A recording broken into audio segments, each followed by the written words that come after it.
Welcome to Biz Wire. I'm Joseph Nordstrom in Beijing.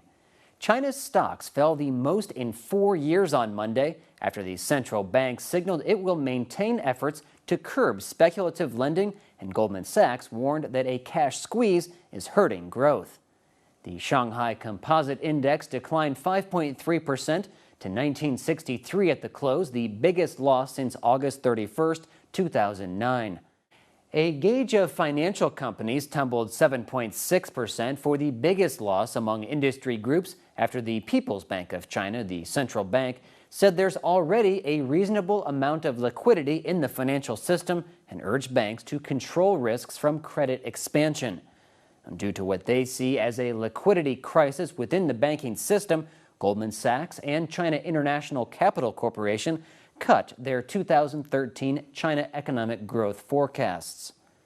Daphne Roth, Singapore-based head of Asia Equity Research at ABN AMRO Private Bank, said that the market fears the government and the PBOC want to really continue with the reforms, and a lot of these smaller companies and smaller banks may not survive. Roth said that what is good for the economy in the longer term may not be good for the market in the shorter term. Stephen Green, head of Greater China Research at Standard Chartered in Hong Kong, echoed many analysts when he said that policymakers' willingness to allow a prolonged cash crunch this month signaled a fundamental shift in attitude from Beijing.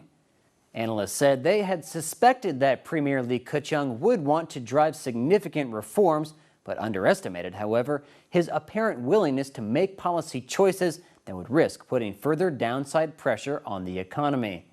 Chinese equities have slumped after entering a bull market in February, with losses accelerating this month after preliminary manufacturing data showed a contraction and on concern surging money market rates will deepen the slowdown.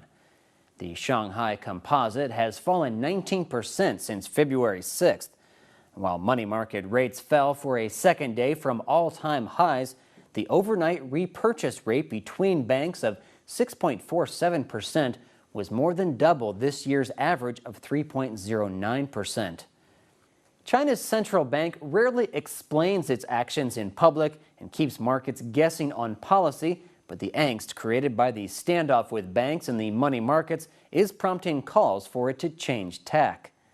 The PBOC let short-term interest rates spike to extraordinary levels this past week as it refused to inject funds into money markets. Some observers saw it as an attempt to force banks to stop channeling money into the informal banking sector known as shadow banking, which authorities worry is creating significant credit risks. For years, the central bank has made stability its watchword, which for the money markets meant it would always provide liquidity when cash conditions tightened. As the central bank is now standing back while banks scramble for cash, markets are left uncertain as to whether there has been a fundamental change in policy. The People's Bank of China said the nation should appropriately fine-tune its policies.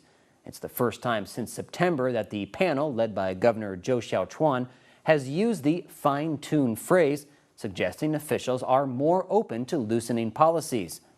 Yiping Huang, chief economist for emerging Asia at Barclays Capital in Hong Kong, said the cash crunch shows policymakers' determination in that they're willing to impose some near-term pain for long-term benefits.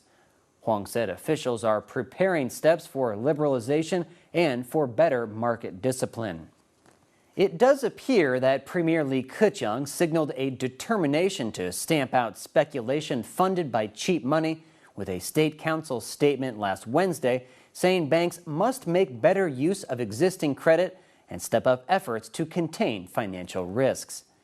You're watching Biz Wire on the Blue Ocean Network. Stay tuned for more in Economic Insight.